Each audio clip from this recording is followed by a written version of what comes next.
শুরু হয়েছে আমের পর্ব। যেহেতু বাজারে কাঁচা আম পাকা আম দুটোই সমান তালে পাওয়া যাচ্ছে, তাই সব রকম রেসিপি চলছে কাঁচা পাকা আম দিয়ে। তো ভাবলাম পাকা আম দিয়ে মালপোয়া বানালে কেমন হয়, তাই আজকে নিয়ে চলে এসেছি পাকা আমের মালপোয়া। তাই জন্যই দুটো পাকা নরম নরম দেখে আম নিয়ে নিলাম।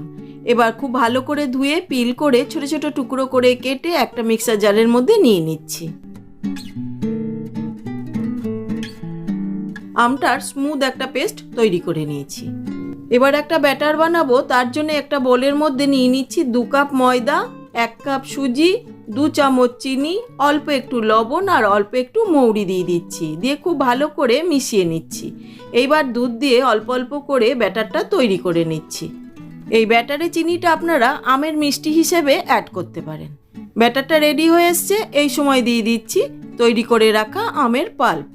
এখানে যতটা প্রয়োজন সেই হিসেবে দিয়ে খুব ভালো করে আবারও ফেটিয়ে নিচ্ছি।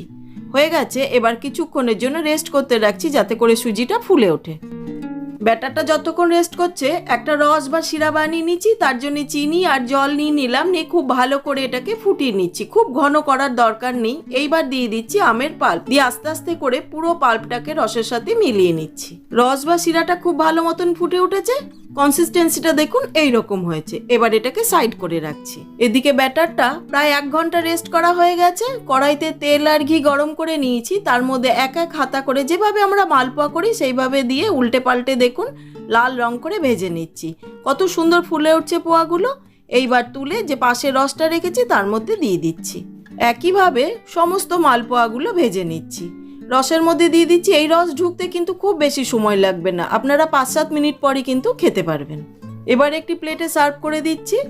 আমি দেখিয়েও দেব যে এটা কত নরম হয়েছে। এই পোয়া ভাজতে ভাজতেই যেটুকু রস গেছে তার মধ্যে, তাতে কত সুন্দর হয়ে গেছে আমি দেখিয়ে দেব। দেখুন দেখাচ্ছি, কত সহজে কেটে যাচ্ছে। আমি হাতে করে দেখিয়ে দেবো আপনাদের। দেখুন কত নরম হয়েছে, ভেতরে না একদম দেখুন ফাঁপা ফাঁপা হয়েছে, যাতে করেই বোঝা যায় রস একদম ভেতর পর্যন্ত গেছে।